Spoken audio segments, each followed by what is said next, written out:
Indian economy दुनिया की सबसे तेजी से बढ़ने वाले इकोनॉमीज में से एक है।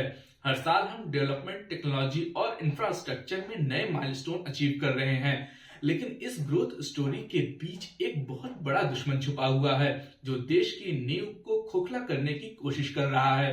वो है फेक इंडियन करेंसी नोट्स। आम बोलचाल की भाषा में हम इसे नकली नोट्स कहते हैं। सुनने में शायद ये एक छोटी सी समस्या लग सकती है, लेकिन जब हम इसके मैक्रो इकोनॉमिक इम्पैक्ट को देखते हैं तो समझ आता है कि ये किसी भी देश के लिए कितना डेंजरस हो सकता है। फेक करेंसी सिर्फ एक फाइनेंशियल फ्रॉड नहीं है, बल्कि ये इकोनॉमिक टेररिज्म का एक रूप है। आइए समझते हैं कि आखिर फेक करेंसी इंडियन इकोनॉमी के लिए इतनी बड़ी प्रॉब्लम क्यों है। नंबर 1, इन्फ्लेशन का बढ़ना यानी महंगाई की मार। इकोनॉमी का एक बेसिक रूल है, मार्केट में जितना पैसा होगा चीजों के दाम उतने ही बढ़ेंगे। अगर गुड्स यानी चीजों की सप्लाई कांस्टेंट रहे तो। जब फेक करेंसी मार्केट में सर्कुलेशन में आती है तो ये आर्टिफिशियल मनी सप्लाई क्रिएट करती है। इसका मतलब ये है कि मार्केट में पैसा तो ज्यादा है, लेकिन उसके बदले कोई गुड्स या सर्विसेज प्रोड्यूस नहीं हुई हैं। जब लोगों के पास ज्यादा कैश होता है, भले ही वो फेक हो, तो परचेजिंग पावर बढ़ जाती है, डिमांड बढ़ने लगती है, लेकिन सप्लाई वैसी ही रहती है।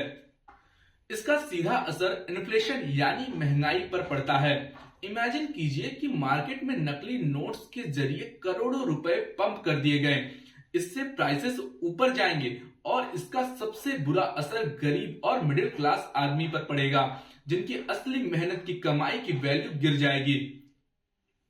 नंबर 2, रुपीस की वैल्यू का गिरना, devaluation of currency.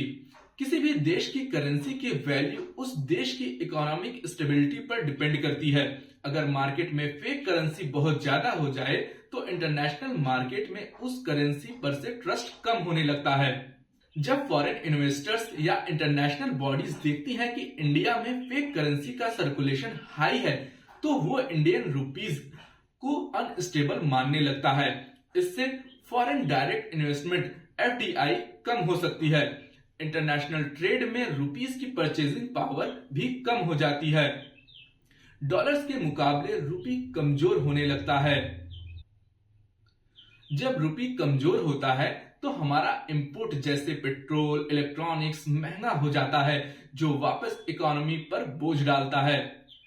Number 3, terror funding और इल्लीगल एक्टिविटीज।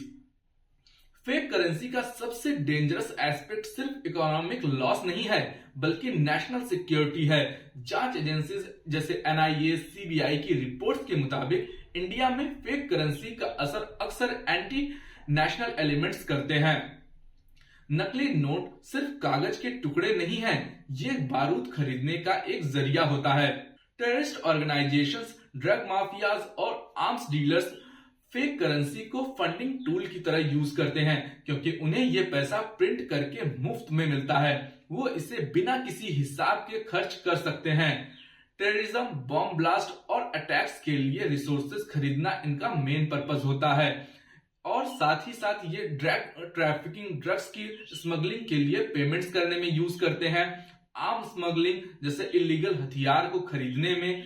जब फेक करेंसी इकोनॉमी में घुसती है तो हम जाने अनजाने में उन्हीं लोगों को फाइनेंस कर रहे होते हैं जो देश को तोड़ना चाहते हैं।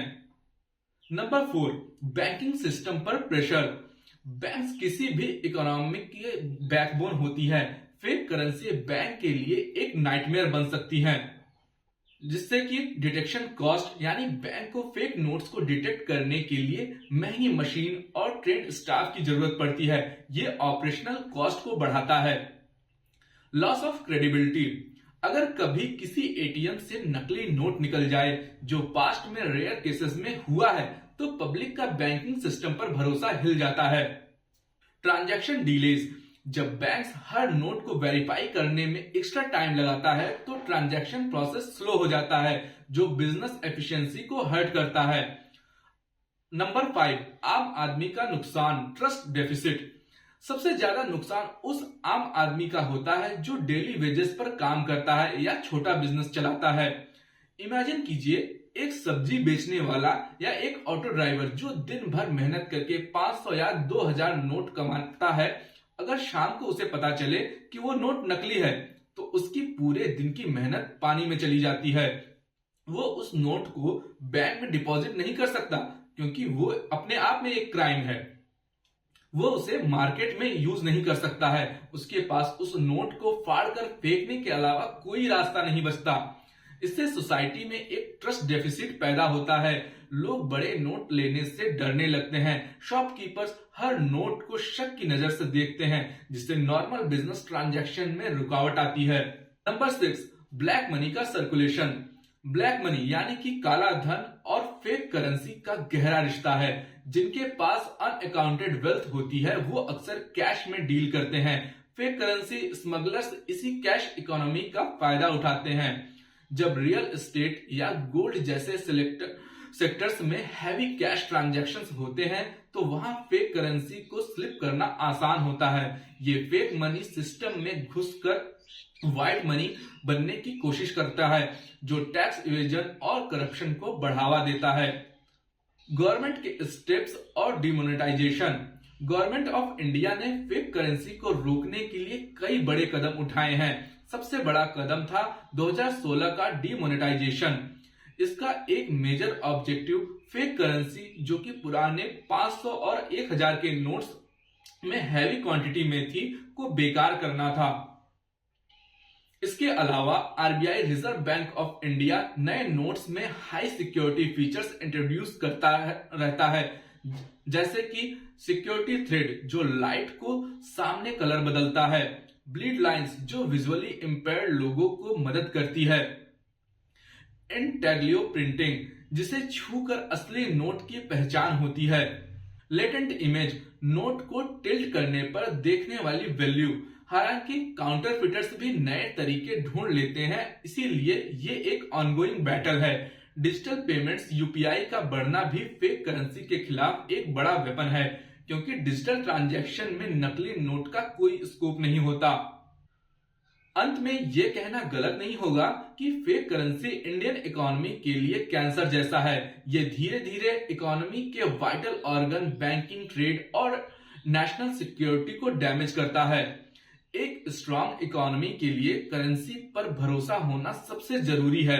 अगर ये भरोसा टूटता है तो फॉरेन इन्वेस्टर्स भाग जाएंगे और आम जनता पैनिक में आ जाएगी। हम सिटीजन्स की भी जिम्मेदारी बनती है कि हम सतर्क रहें, कैश लेते वक्त नोट्स चेक करते रहें, डिजिटल पेमेंट्स को ज्यादा से ज्यादा अपनाएं। अगर कोई फेक करेंसी मिले तो तुरंत पुलिस या बैंक को इन्फॉर्म करें। फेक करेंसी से लड़ना सिर्फ सरकार या आरबीआई का काम नहीं है, ये हर भारतीय की जिम्मेदारी है, ताकि हमारी इकोनॉमी सुरक्षित और मजबूत रहे।